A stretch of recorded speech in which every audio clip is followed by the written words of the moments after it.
Assalamualaikum warahmatullahi wabarakatuh. Yang terhormat Bapak Nasrullah selaku dosen pembimbing mata kuliah Hukum Sumber Daya Alam. Perkenalkan kami dari kelompok 8 akan mempresentasikan hasil diskusi kami terkait dengan hukum minyak dan gas, yaitu hukum minyak dan gas di Indonesia. Kami beranggotakan ada 3 kelompok, yaitu yang pertama saya sendiri, Muhammad Grandira Utama, yang kedua Fadel Ibrahim, yang ketiga Sri Ella Monika.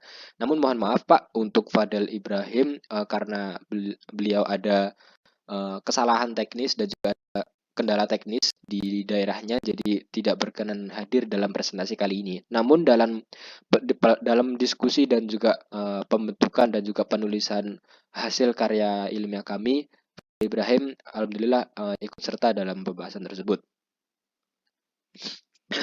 Oke, untuk minyak dan gas merupakan komoditas penting tidak saja pada masa lalu dan juga masa kini, tetapi juga masih berperan sebagai penyumbang energi terbesar dunia di beberapa dekade ke depan.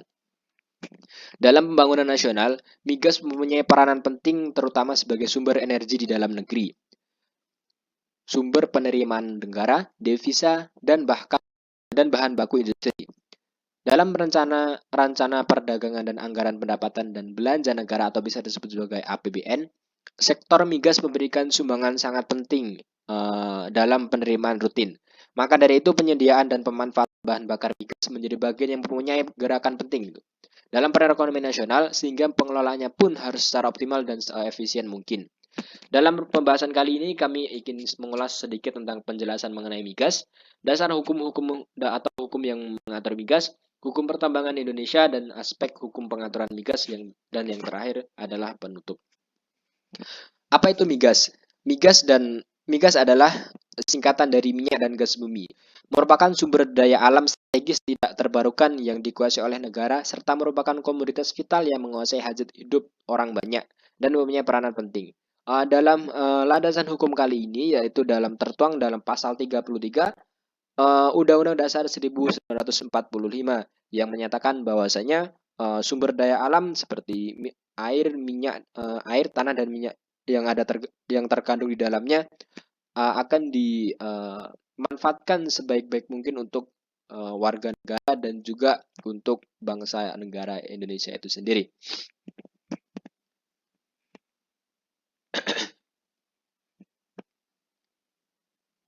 Sehingga pengelolaan sumber daya ini harus dapat secara maksimal memberikan kemakmuran dan kesejahteraan rakyat.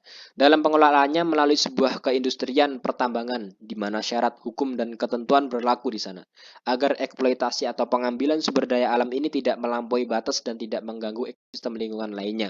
Jadi, dalam pengelolaan migas itu sendiri, itu tertuang dalam hukum dan peraturan atau mungkin syarat-syarat tertentu seperti itu. Agar apa? Agar eksploitasi atau mungkin pengerukan sumber daya alam ini atau pengambilan sumber daya alam ini tidak semena-mena, tidak bebas dan juga tidak merugikan lingkungan seperti itu. Dan dalam pengelolaannya pun dapat seefisien mungkin untuk keperluan warga negara atau mungkin keperluan orang banyak.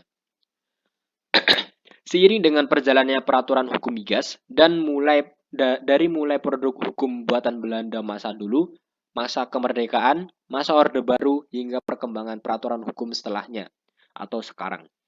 Dengan adanya tuntutan reformasi dalam segala bidang termasuk bidang pertambangan yang salah satunya adalah perubahan paradigma sentralistik ke otonomi daerah yang seluas-luasnya berdasarkan Undang-Undang Nomor 32 Tahun 2004 tentang Pemerintahan Daerah. Tepatnya tanggal 12 Januari 2009 diberlakukanlah Undang-Undang Nomor 4 Tahun 2009 tentang Pertambangan Mineral dan Batubara. Undang-undang ini hadir dalam menghadapi tuntutan lingkungan strategis dan pengaruh globalisasi yang mendorong demokratisasi. Otonomi daerah, hak asasi manusia atau bisa disebut dengan HAM, lingkungan hidup, perkembangan teknologi informasi, hak atas kekayaan intelektual, serta tuntutan peran swasta dan masyarakat. Hukum pertambangan Indonesia. Pertambangan politik hukum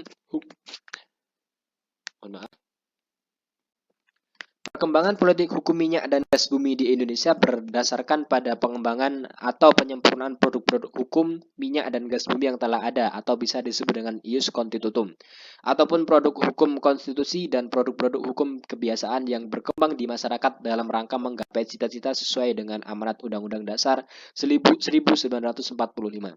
Dalam hal ini, kata politik hukum mengacu pada hukum positif yang berlaku berkaitan dengan peraturan perundang-undangan yang mengatur tentang minyak dan gas bumi di Indonesia sebagai produk hukum yang dibuat oleh penyelenggaraan negara dan arah perkembangan hukum yang akan dibangun sehingga mencakup ius constitutum, hukum yang sedang berlaku, dan ius constituendum atau bisa disebut dengan hukum yang dicita-citakan di masa yang akan datang.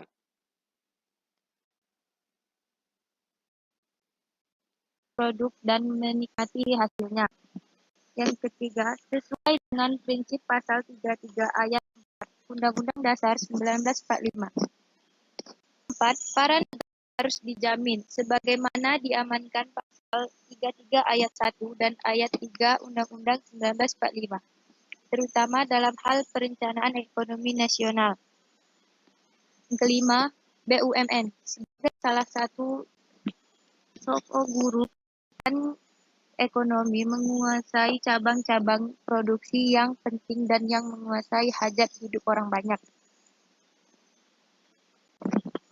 Yang keenam, atau yang terakhir yaitu koperasi. Koperasi sebagai soko guru perekonomian rakyat harus diwujudkan dalam sangat bersamaan dengan BUMN dan swasta, serta sebagai badan usaha ekonomi rakyat.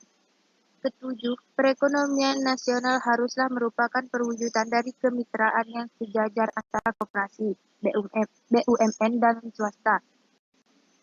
Prinsip ini termuat dalam pasal 33 ayat 1 Undang-Undang Dasar 1945. Ciri-ciri konstitusional inilah yang semestinya diterjemahkan dalam seluruh rangkaian peraturan perundang-undangan pengelolaan minyak dan gas bumi.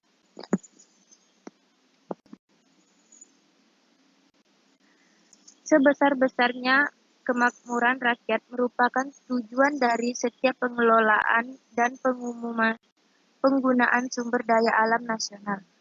Tujuan ini dipandang sebagai kepentingan yang tidak dapat diabaikan, sebab selain merupakan amanat konstitusi juga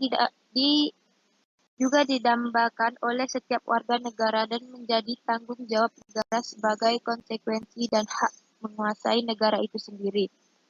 Oleh karena itu, setiap pengusahaan dan penggunaan sumber daya alam disesuaikan dengan tujuan dolmetic.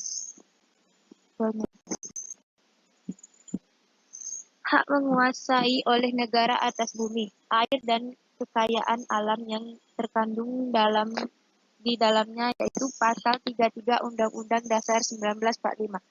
Pada hakikatnya merupakan suatu pelindungan dan jaminan akan terwujudnya sebesar-besarnya kemakmuran rakyat. Tetapi apabila hak menguasai oleh negara bergegas dari beherdet menjadi ergensdet, maka tidak ada jaminan hak menguasai oleh negara penggunaan objek sumber daya alam dipergunakan untuk sebesar-besarnya kemakmuran rakyat. Dan yang ini terakhir menutup, yaitu Pasal 33 Undang-Undang Dasar 1945 sebagai landasan konstitusional dalam pengelolaan minyak dan gas bumi menjadi bahan hukum berdasarkan konsep hukum menguasai negara. Negara berfungsi sebagai pengurus dan pengawas juga hubungannya dengan relasi negara terhadap ekonomi. Keberadaan tenaga sistem hukum minyak dan bumi yang terbentuk sejak sebelum Indonesia merdeka memberi nuansa partikularistik sebagai penalaran hukum di Indonesia. Periodisasi perkembangan politik hukum minyak dan gas bumi di Indonesia telah memberi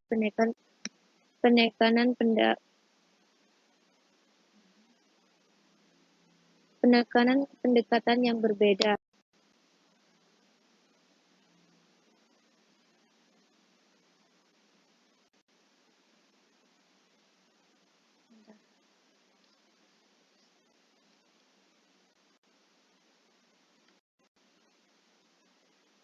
pengaruh itu kan pengaruh positivisme hukum telah sangat kuat tertanam dalam sistem hukum Indonesia, antara lain ditandai oleh keinginan melakukan unifikasi dan kodifikasi hukum. Dalam kenyataannya, setelah Indonesia merdeka pun, model penalarannya positivisme hukum masih kuat dianut. Salah satunya adalah terpelaksanaannya tujuan keadilan dalam hukum. Bisa dibesarkan sedikit nggak? Soalnya udah.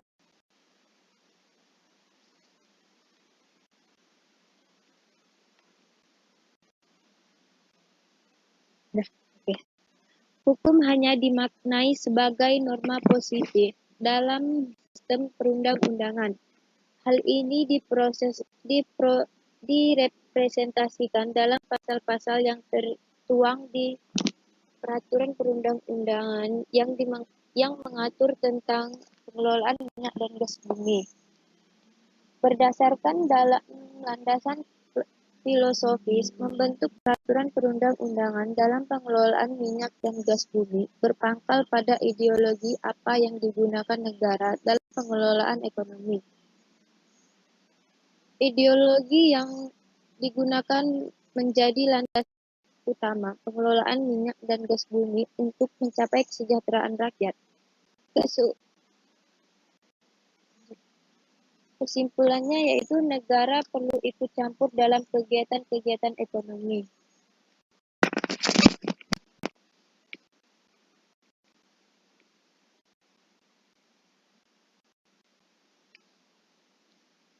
Baik, hanya itu yang dapat kami sampaikan. Kembali ke Ahmad Dendi.